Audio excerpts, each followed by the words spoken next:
Assalamualaikum warahmatullahi wabarakatuh. Perkenalkan, nama saya Raffi Albar Darmawan. Saya bersekolah di SMK Negeri 13 Bandung. Saya ini juga merupakan anak kelas 11 TJKT 2, yang dimana dalam video ini saya akan menjelaskan tentang materi berupa modul yang ada di Cisco NetAcad, yang yakni modul 11 sampai 13.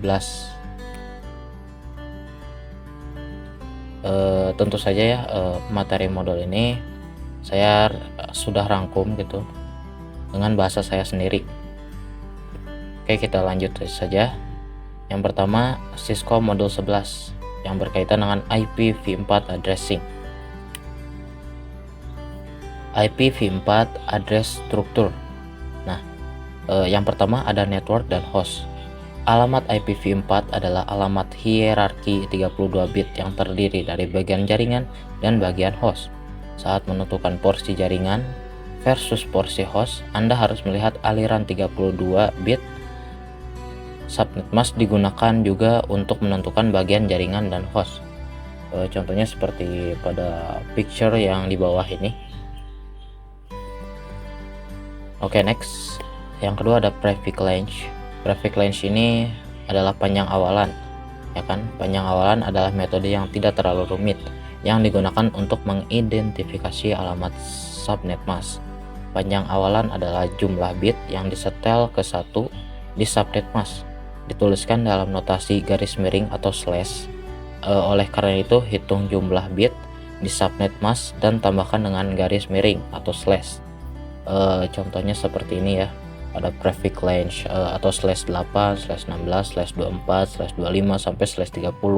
Terus subnet mask juga beda-beda, ada yang 255.0.0.0 untuk /8 dan seterusnya sampai 255.255.250.2/30.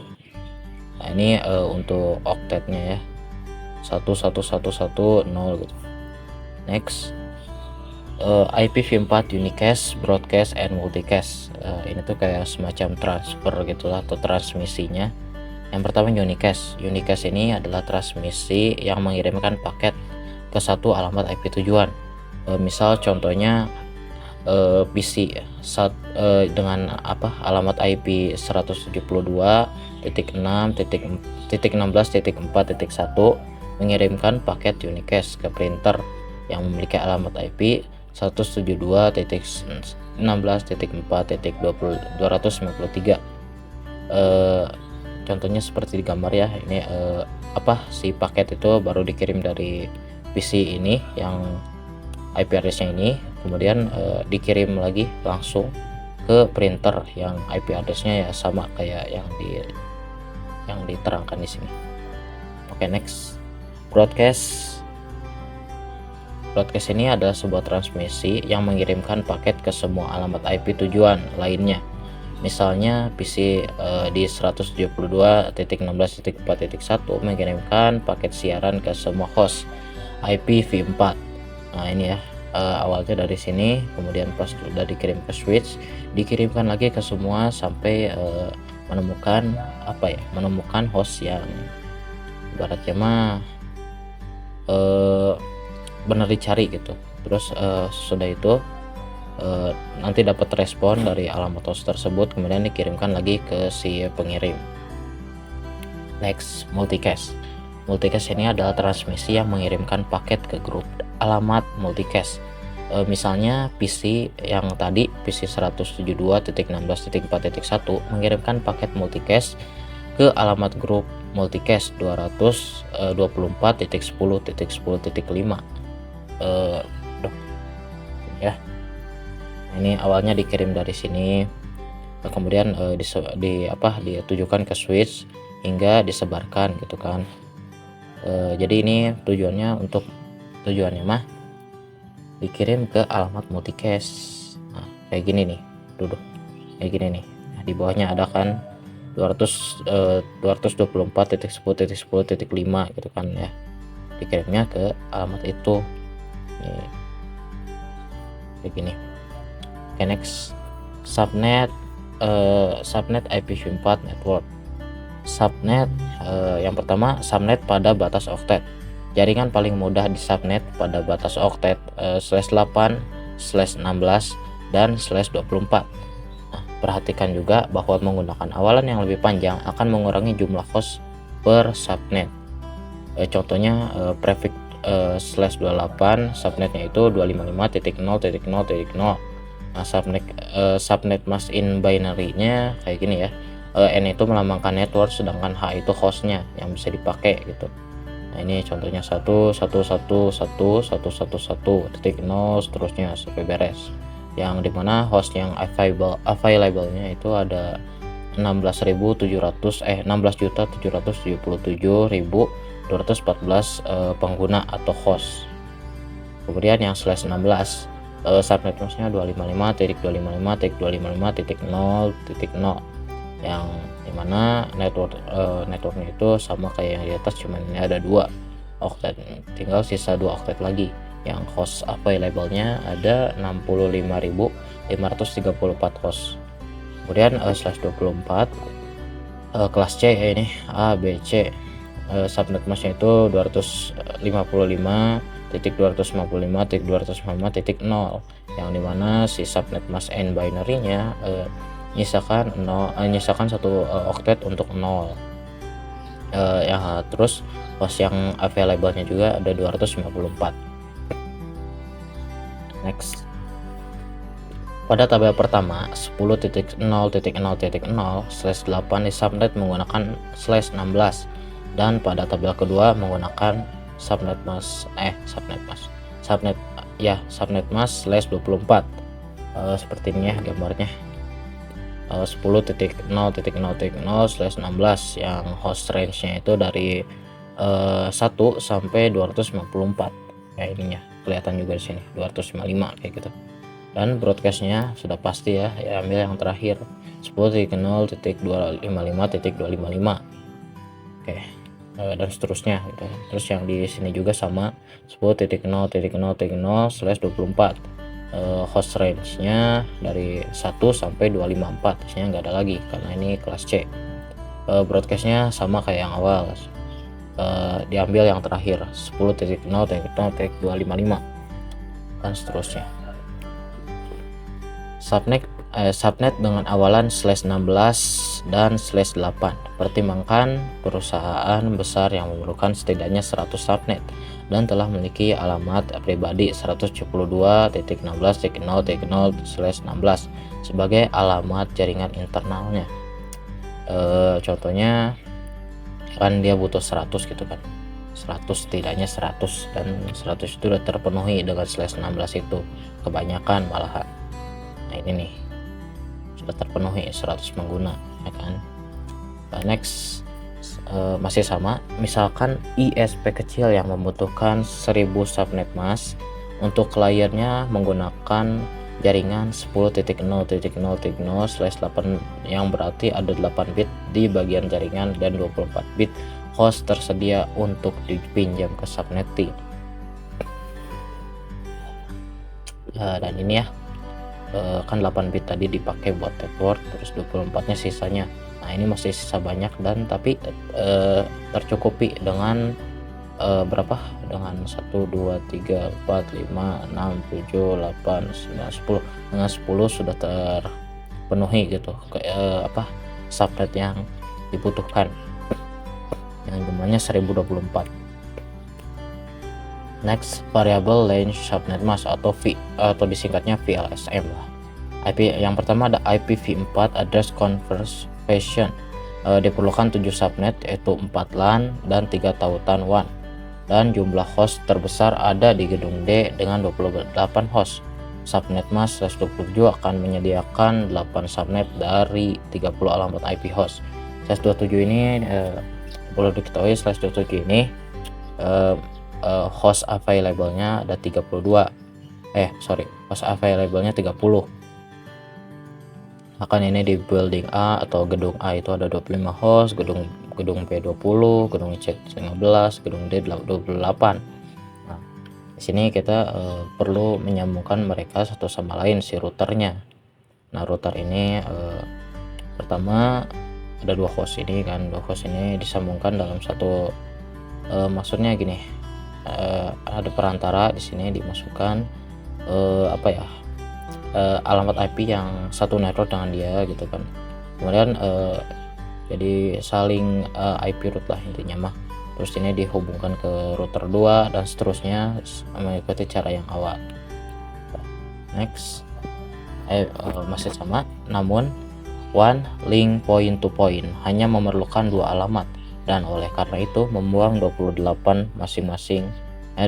alamat masing-masing dengan total 84 alamat yang tidak terpakai. Kayak gini, host portion, host yang dibutuhkan itu ada 30 host IP address per subnet nih, per subnet. Terus 30 dikurangi 2 itu yang ini ya, 2 ini jadi 28 address.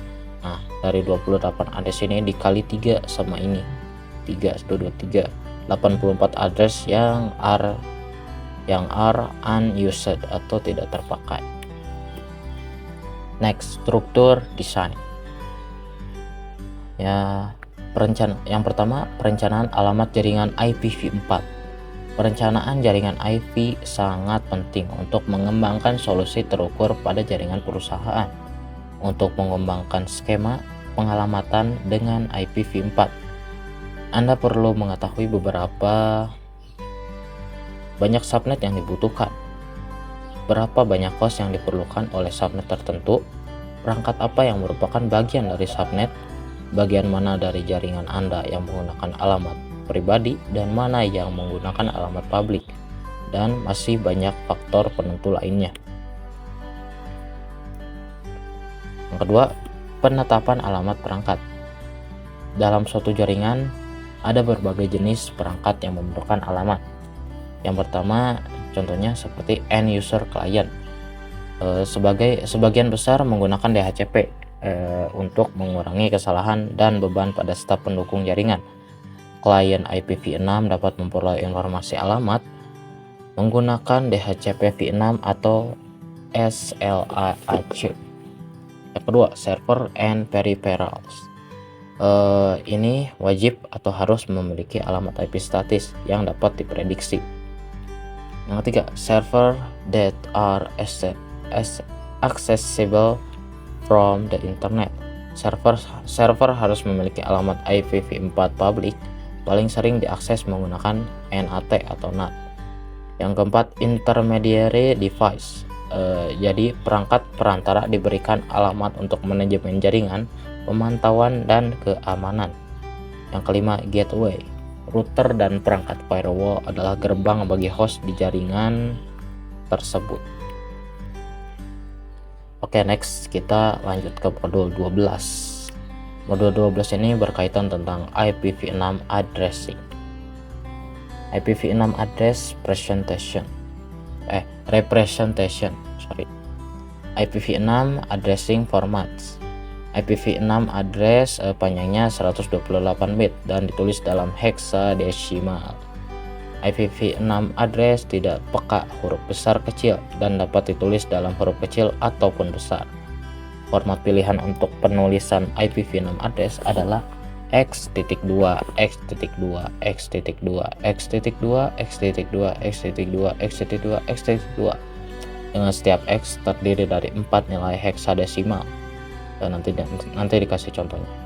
Di IPv6, hektat adalah istilah tidak resmi yang digunakan untuk merujung pada segmen 16 bit atau 4 nilai heksadesimal.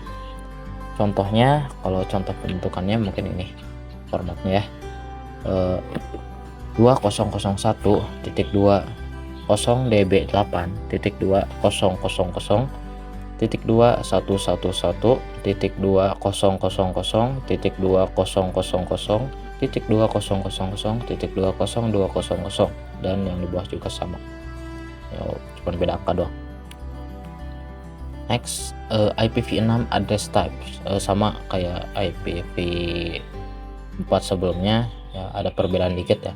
Ada unicast, multicast, and anycast. Unicast ini secara unik mengidentifikasikan antar muka pada perangkat berkemampuan IPv6. Yang kedua, multicast. Multicast digunakan untuk mengirim satu paket IPv6 ke beberapa tujuan. Yang ketiga, Anycache. Ini adalah alamat Unicache IPv6 yang dapat ditetapkan ke beberapa perangkat. Paket dikirim ke alamat Anycache dirutekan ke perangkat terdekat yang memiliki alamat tersebut. Lalu yang kedua, prefix range. Panjang awalan direpresentasikan dalam notasi garis miring atau slash dan digunakan untuk menunjukkan bagian jaringan dari alamat IPv6. Panjang awalan IPv6 dapat berkisar dari 0 hingga 128. Panjang awalan IPv6 yang direkomendasikan untuk LAN dan sebagian besar jenis jaringan lainnya adalah /64. Gambarnya seperti ini ya. Prefixnya itu kayak gini, 64 bit dibagi 2 karena itu rekomendasinya. /64. Nah, ini interface ID ibaratnya mah host ya gitu. Nah, ini contohnya. Nah, ini contoh si IPv6 nya kita bagi jadi 64 bit gitu kan. Untuk jadi seperti ini. Oke, next. Types of IPv6 Unicache addresses. Berbeda dengan perangkat IPv4 yang hanya memiliki satu address, Unicache IPv6 IPv6 address biasanya memiliki dua Unicache address. Yang pertama ada Global Unicache Address atau GUA, adalah alamat yang unik secara global dan dapat dirutekan melalui internet. Yang kedua ada Link Local Address atau LLA. Diperlukan untuk setiap perangkat berkemampuan IPv6 dan digunakan untuk berkomunikasi dengan perangkat lain di tautan lokal yang sama. GUA and LLA Static Configuration. Yang pertama, Static GUA Configuration on a Router. Perintah untuk mengkonfigurasi GUA IPv6 pada antarmuka adalah alamat IPv6 IPv6 strip address /prefix range. Contoh ini menunjukkan perintah untuk mengkonfigurasi GUA pada antarmuka. G 0/0/0 G itu gigabit Ethernet ya di router 1. Nah, contohnya kayak gini ya. Ini komennya ada router 1 di bagian config. Ketikan komen interface gigabit Ethernet 0/0/0. Selanjutnya masuk ke config strip if atau interface. Komennya itu IPv6 address 2001/2 db8.2 oh ini lupa ya, ini ada nolnya .21.2.2.1/64. terus config strip tetap lanjut lagi, no shutdown and exit. Next, static GUA configuration on a Windows host. Mengkonfigurasi alamat IPv6 secara manual pada sebuah host mirip dengan mengkonfigurasi alamat IPv4. GUA atau LLA dari antarmuka router dapat digunakan sebagai gateway default. Praktik terbaiknya adalah menggunakan LLA. Nah, ini kayak gini ya. Kan kita lebih seringnya IPv4 tapi sama aja IPv6 juga. Kita masukkan IPv6 addressnya seperti apa, terus subnet prefix range-nya berapa, lalu default gateway mau disambungkan kemana gitu. Next, static GUA configuration of a link local Unicache address. LLA dapat dikonfigurasi secara manual menggunakan perintah IPv6 alamat IPv6 strip link, strip lokal, strip address link, strip lokal. Contohnya konfigurasi pada antarmuka G 0/0/0 di router 1. Ini ya seperti ini. Kayak tadi interface gigabit Ethernet 0/0/0 IPv6 address FE80 .2.21.21 link strip lokal, lalu no shutdown and exit. Next, dynamic addressing for IPv6 UA lah, itu aja. RS and RA message. RS itu ya nanti dijelasin. Perangkat memperoleh alamat GUA secara dinamis melalui pesan Internet Control Message Protocol versi 6 atau ICMP v6. Jadi RS itu adalah pesan RS itu adalah pesan router solicitation atau pesan yang dikirim oleh perangkat host untuk menemukan router IPv6. Terus RA atau advertisement router, yaitu pesan yang dikirim oleh router untuk memberitahukan host tentang cara mendapatkan GUA IPv6 dan memberikan informasi mengenai jaringan yang berguna, di antaranya seperti default gateway address, 2 DNS address dan domain name, 3 network prefix dan prefix range. Next, SLAAC atau SLAAC, aku sebutnya gitu. SLAAC memungkinkan perangkat untuk mengkonfigurasi GUA tanpa layanan DHCP v6. Perangkat memperoleh informasi yang diperlukan untuk mengkonfigurasi GUA dari pesan ICMP v6 RA dari router lokal. Awalan disediakan oleh RA dan perangkat menggunakan metode AUI strip 64 atau pembangkitan acak untuk membuat ID antarmuka. Nah ini ya, bedanya ini interface-nya, bedanya ini di prefixnya kita diambil dari RA, yang RA message tadi, terus prefixnya 64 ya, ini informasi, terus si interface ID-nya dibuat oleh AUI strip 64 secara random ya pastinya. Next, SLAAC and stateless DHCP. SLAAC untuk membuat GUI IPv6 sendiri. Nah, kayak tadi kan, router LLA yang merupakan alamat IPv6 sumber RA sebagai alamat gateway default.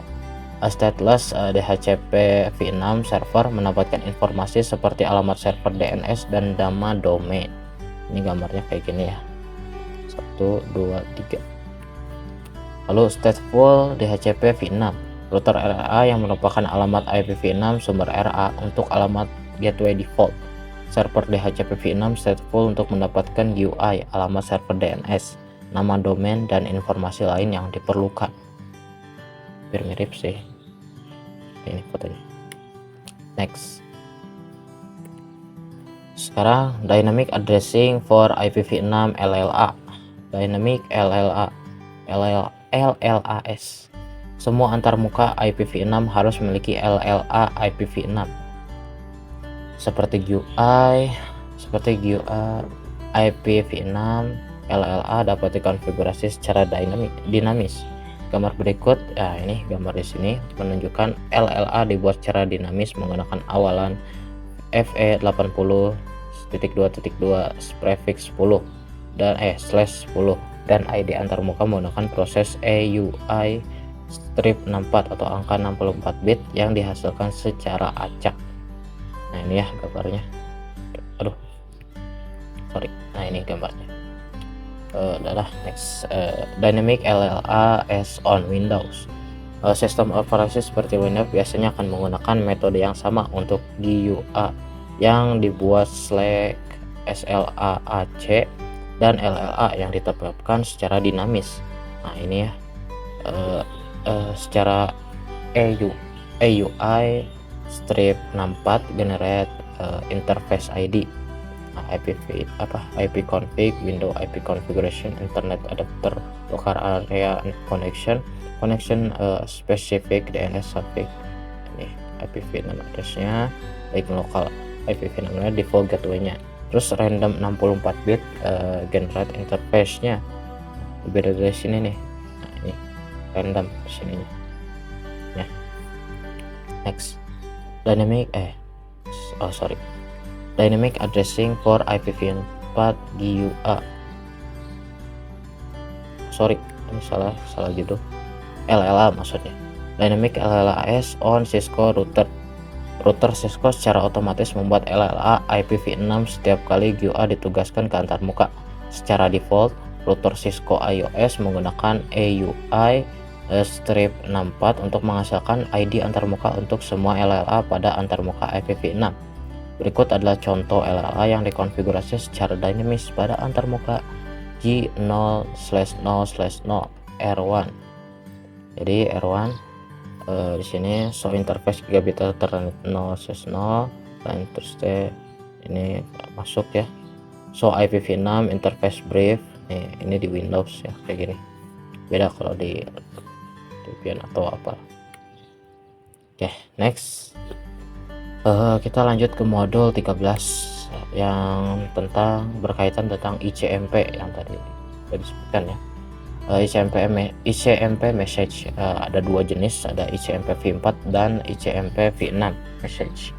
Internet Control Message Protocol atau ICMP memberikan umpan balik tentang masalah yang berkaitan dengan pemrosesan paket IP dalam kondisi tertentu. ICMP v4 adalah protokol perpesanan untuk IPv4, sedangkan ICMP v6 adalah protokol perpesanan untuk IPv6 dan mencakup fungsionalitas tambahan. Pesan ICMP yang umum pada ICMP v4 dan ICMP v6 meliputi host reachability, destination or service unreachable, dan yang ketiga time extended.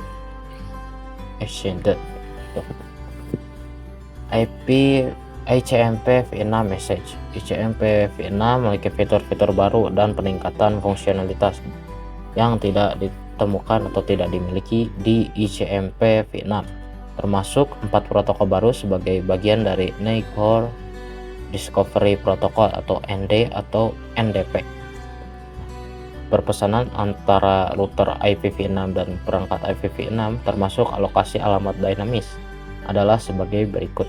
Yang pertama, router solicitation (RS) message. Yang kedua, router advertisement (RA) message. Perpesanan lalu di sebelahnya, perpesanan antara router IPv6 dan perangkat IPv6 termasuk alokasi dinamis. Alokasi alamat dinamis adalah sebagai berikut. Yang pertama, Neighbor Solicitation NS message. Yang kedua, Neighbor Advertisement message atau singkatannya NA.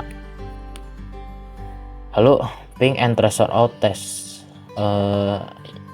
Yang pertama, ping atau uji konektivitas. Perintah ping adalah utilitas pengujian IPv6 dan IPv4 dan IPv6 yang menggunakan permintaan gema ICMP dan pesan balasan gema untuk menguji konektivitas antar host dan memberikan ringkasan yang mencakup tingkat keberhasilan dan waktu pulang pergi rata-rata ke tujuan. Nah ini ya ping, contoh ping kayak gini, sukses maksud. Mungkin beda-beda tampilan ping kalian kan ya. Ini ping beda. Ping the loopback. Ping dapat digunakan untuk menguji konfigurasi internal IPv4 atau IPv6 pada host lokal. Untuk melakukannya, lakukan ping ke alamat loopback lokal seperti 127.0.0.1 untuk IPv4 dalam kurung .2.21 untuk IPv6. Respon dari 172.0.0.1 untuk IPv4 atau .2.21 untuk IPv6 menunjukkan bahwa IP dikonfigurasi dengan benar pada host.